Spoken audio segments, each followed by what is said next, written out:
T4U media நேயர்களுக்கு வணக்கம். இன்னைக்கு ஆரகன் திரைப்படத்தை பற்றி நம்ம பார்க்க போகிறோம். ஆரகன் அப்படின்னு அதுக்கு இன்னொரு தமிழ் அர்த்தம் பார்த்தா கபடன், கல்வன் அப்படி சொல்லலாம். இந்த படத்தை ஹரிஹரன் பஞ்சலிங்கம் இந்த படத்தை தயாரிச்சிருக்காரு. கதை திரைக்கேசனம் எழுதி இயக்கியிருக்காரு அருண் ஜேஆர் அவங்க. இசை ஜான் ஜஸ் இசையமைச்சிருக்காரு.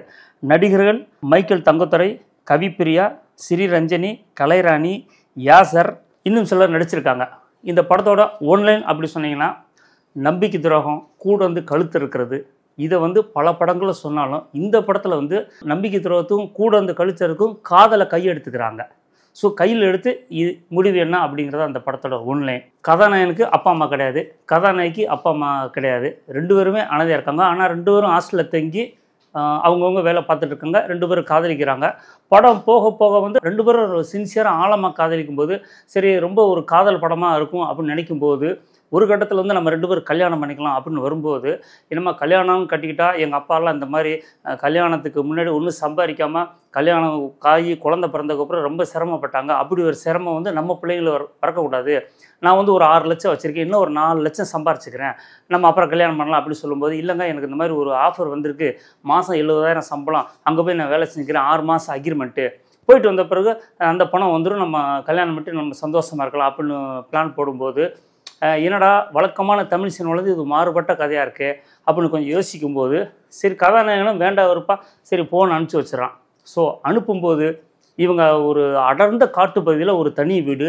அந்த வீட்டில் ஸ்ரீரஞ்சனி ஒரு இயல்பாக நடக்க முடியாத ஒரு பேஷண்ட்டாக இருக்காங்க. ஸோ அவங்களுக்கு உதவியாக போகிற மாதிரி தான் இவங்க போகிறாங்க.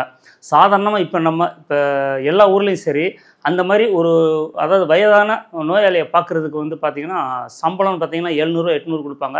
இன்றைக்கி சிட்டியில் 1000 ஒரு நாளைக்கு கொடுக்குறாங்க. ஸோ அப்படி பார்த்தாலும் மாதம் 30,000-25,000 அப்படி தான் கொடுப்பாங்க. 70,000 சம்பளம் எப்படி கொடுப்பாங்க அப்படிங்கிற ஒரு கேள்வி இருந்தாலும் இவங்க பேராசைப்பட்டு போகிறாங்க. அங்கே போக போக பார்த்திங்கன்னா படம் வேறு மாதிரி ஜேனரில் ட்ராவல் ஆகுது. பின்னணி இசையை படத்தை ஒரு பயங்கலந்த ஒரு இசை வருது. ஸோ அப்போ படம் இன்டர்வலுக்கு அப்புறம் பார்த்திங்கன்னா ஒரு திகில் படமாக போயிருது. கடைசி வரைக்கும் என்ன என்ன என்ன என்ன நடக்கும் அப்படிங்கிற ஒரு ஆர்வத்தை ரொம்ப தூண்டுற படமாக இருக்குது. இந்த படத்தில் ஓப்பனிங்கே ஹீரோ ஒரு டைலாக் சொல்லுவார். ஒரு சிங்கம் ஒரு காட்டு மாடுகளை வேட்டையாடுன்னு நினச்சா 100 மாடு வந்தாலும் அதில் இருக்க ஒரு மாட்டை அடிக்குன்னா அந்த ஒரு மாடு பலவீன மாடுன்னு இருக்கும். அது சிங்கத்துக்கு தெரியும், அதை பார்த்து அடிக்கும். அதுதான் ஒரு சிங்கத்தோட கெட்டிக்காரத்தான் சொல்லுவான். அதை போல் நம்ம இருக்கிற இடம் சுத்தமாக இருக்கும்போது நம்ம எண்ணங்கள் ரொம்ப அழகாக இருக்கும்.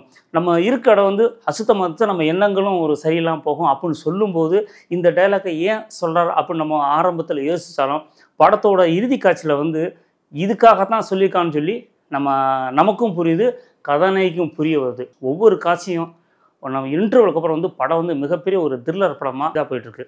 இந்த படத்தில் மைக்கேல் தங்கத்துரை கிட்டத்தட்ட சினிமாவில் எனக்கு தெரிஞ்ச ஒரு 10 வருஷம் பயணிச்சுட்டு போகிறாரு. அவருக்கு பெருசாக எந்த படமும் கை கொடுக்கல. படம் நடிச்சுக்கிட்டே இருந்தால் கூட பெருசாக எந்த படம் அவர் கை கொடுக்கல. இந்த படம் அவருக்கு நிச்சயமாக ஒரு திருப்புமுனை அமையணும் ஒரு சினிமா ரசிகனை நான் சொல்கிறேன். ஸோ அந்தளவுக்கு அவரோட பர்ஃபார்மன்ஸ் ரொம்ப நல்லா பண்ணியிருக்காரு. கவிப்பிரியாவுமே ரொம்ப யதார்த்தமாக ஒரு அப்பாவியாக ஒரு வெகுளித்தனமாக நடிச்சிருப்பாங்க. இறுதிக்கட்ட காட்சியெல்லாம் அவங்கள பார்க்கும்போது நமக்கே ஒரு பரிதாபம் வரும்.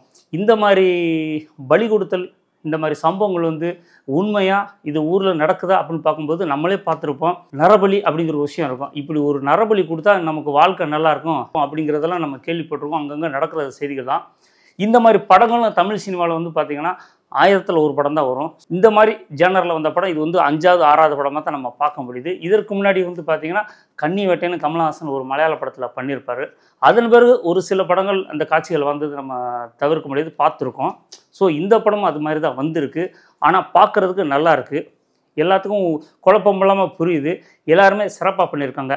கேமராமேனாக இருக்கட்டும், எடிட்டராக இருக்கட்டும், இசையாக இருக்கட்டும், எல்லாமே மிக சிறப்பாக பண்ணியிருக்காங்க. நிச்சயமாக மைக்கேலுக்கு இந்த படம் ஒரு திருப்புமுனையாக இருக்கும். ரசிகர்கள் இந்த படத்தை நிச்சயமாக ஏற்றுக்குவாங்கன்னு நான் நம்புகிறேன்.